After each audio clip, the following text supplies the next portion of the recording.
Parshas Mishpatim. Okay. The Parsha starts off, these are the Mishpatim that you should put before them, before the Bnei Yisrael. And it goes on and talks about when you buy an Eved Ivri, and it can only work for you for 6 years. And there's a few things that are going through my head here. The first thing is just a breakdown. What are Mishpatim? Mishpatim literally means judgments. The Rishonim break this into three. There's different ways of breaking up the mitzvos. But they break three basic types of mitzvos in the Torah. There are the mitzvos, the chukim. A chuk, we have no idea what the reason is. We can't make sense of it. Basar b'chala, we can't wear shatnez. Para aduma. We have no place to go with that. The Mefarshim explain a deeper sense of it, but we don't really understand. Then there are mitzvahs called eduyos, testimonies. Even if we don't know the exact reason, we keep Shabbos. It's a reminder that Hashem created the world and took us out of Mitzrayim. We eat matzah on Pesach as a reminder that Hashem took us out of Mitzrayim, that we had nothing to eat. The Moror, we have mitzvos. We understand, like, their testimony. It's a way of testifying that we have a history together, and we're trying to relive something about that relationship. And then there's something called Mishpatim. And something you know Mishpatim are? They're things that you could have figured out yourself. Don't steal. Duh. You don't want anybody to steal from you. Don't kill. Don't commit adultery. Don't take your friend's wife. Okay, that's easy. Mishpatim are things that even if the Torah had not commanded, perhaps society would have commanded. At least some of them. Many of them. That's what Mishpatim are. So why do we do Mishpatim? What's the connection with the previous Parsha? We had Aseret Adibros, and we come to Mishpatim. Rashi says, just like where is it? Bedra says, just like this was said at Sinai, the 10 Commandments, so too the Mishpatim were said at Sinai. Meaning what? Obviously, what would it be in the Torah? The whole Torah was said at Sinai. What's it doing here? What is he trying to tell us? So this gets into a question. Do we need to understand why we're doing the things that we do or not? Does it have to make sense to us? Should it make sense to us? Is it better if it makes sense to us? Remember the great moment of the Jewish people? You know what the greatest moment of the Jewish people is? Naseh v'nishma. It's in this parsha. Perek Chof Daled, Pasuk Zayin, 24/7, right? You can remember this forever. Where does it say Naseh v'nishma in the Torah? 24/7. 24/7. Naseh v'nishma. This is nobody. We'll do and we'll hear? What does that even mean, we'll do and we'll hear? If I don't know what to do, how can I do it? Shouldn't I hear first? Everybody talks about this. There's many explanations. But one thing is clear, that there's some kind of acceptance in a person that I am willing to do whatever it is. I'm willing to find out what it is, but I'm ready. I am ready to do this. So do I need to understand or not understand? Rashi says in the beginning, put this before them.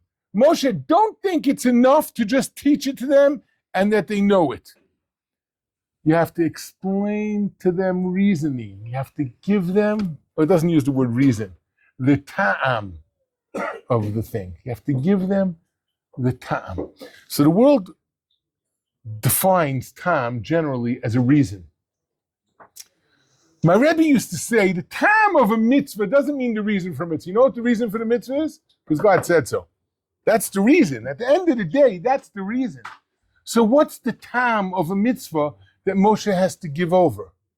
It's not, oh, so I understand it now. What do you understand? You think you understand, you learn a little more, you see, I didn't really understand. You learn a little more, you say, oh, I have a whole new level of understanding. What does it mean that we understand? What's this time of the mitzvah? But the word time also means, or actually primarily means, taste. I can taste the mitzvah. When I taste the food, I might not be able to tell you what it is, but I enjoy it so much when it's good. The concept of the time is that somehow this mitzvah makes sense within me. In a certain place, it resonates, it works. I connect to it. It connects to me. Not that I understand all the philosophy. I thought I understood, then a philosopher came, he told me a bigger idea. No. It's about developing within ourselves the appreciation of it and how it makes sense in our lives. And sometimes it's very practical. Don't steal. Okay, it's very practical. But sometimes, Eved Ivri? What's happening with Eved Ivri? What's going on with this Eved Ivri? It starts off, all of it. We're learning Kedusha now. Everybody knows probably by now the Gemara, Daf Chof. The Gemara says whoever buys an Eved Ivri has bought a master for himself. He has brought a master for himself. He's bought himself an owner. Why in the world would a person buy an Eved? To buy himself an owner? I buy an Eved, so he should do work. He should work for me. Okay. No, who's the Eved?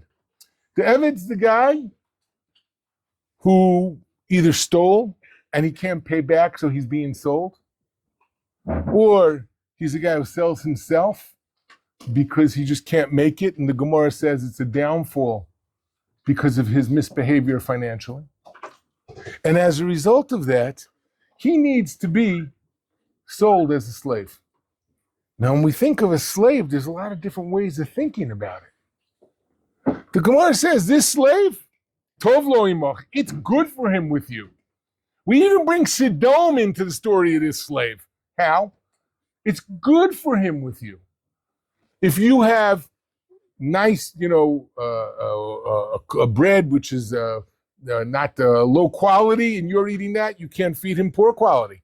If you're sleeping on a comfortable mattress, you can't give him an uncomfortable mattress. He has to have it as good as you. Says Taisus, he has to have it even better than you sometimes. Why? Because if you have only one of something, you have to give it to the Eved. Why? Because it has to be as good for him as it is for you. So if he has that thing, if you have that thing and he doesn't, then it's not as good for him as you. So you're not allowed to have it if he doesn't have it. Now, it's sitting here. It's just sitting here, that good mattress. What am I supposed to do with it? For him to get it, I can't have it anyway. So I have to give it to him. Otherwise, it's a midah of Sodom. What's the midah of Sodom? No. I'm not willing for you to benefit if I'm not going to get something out of it. No. You have to even give the Eved that mattress and you don't get it. It's better for him than it is for you. So could you imagine what's happening over here? I'm going to connect it to the last of the commandments, the last of the Aseret HaDibros. Lo sachmod, do not covet, do not desire something that your friend has. Don't desire his wife and not his house. Ibn Ezra asks, how's that possible? I see something, I desire it. That's the nature of a person. What do you want from me? I do this naturally. I don't have to think about it. I see it, so I want it. How could the Torah command me not to do that? It's commanding my moods? So he gives a mashal. He says a regular peasant, villager, sees the beautiful princess. He knows it has nothing to do with him. It's not a fairy tale, real life. He knows it has nothing to do with him. He doesn't desire her. She's a million, gazillion miles away from him. It's like desiring a whole day that he should fly. It doesn't mean having a momentary thought, boy, wouldn't it be nice if I could have the princess? It means like thinking about like the princess is really for me and going and being busy with that. A person doesn't desire that. He knows it just doesn't make any sense. Wouldn't it be nice if I could fly? Yeah, okay. Most normal, healthy people will not then sit there imagining that they could flap their arms and fly. Most. So it's telling you that you have to raise your children, you have to grow, you have to have a reality check in your life and recognize that something that belongs to another, God didn't give to you. That's not the place he put you in. It's not what he has given to us to have. And we have to develop this within ourselves, this awareness, this emunah in Hashem, that he gives us what we need. And if it's given to another, it's not meant for us. If there's something I want to achieve, I see it in the store, I want to work hard in order to achieve it, to get it, fine.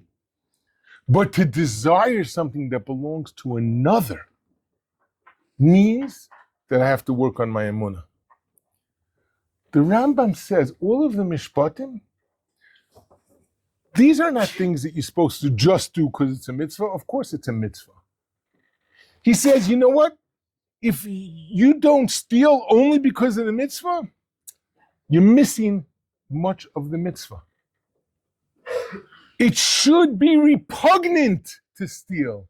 It should be disgusting to steal. It's not ours. How could I take it? This is not just because it's a mitzvah. It's because who did God give it to? And who did he not give it to? And Hashem is taking care of me.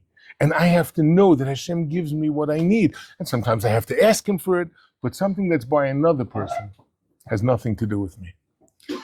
This Eved, I have to go so far out of my way. Who takes an Eved? Only a person who understands so deeply what it means that what he has is to give to another.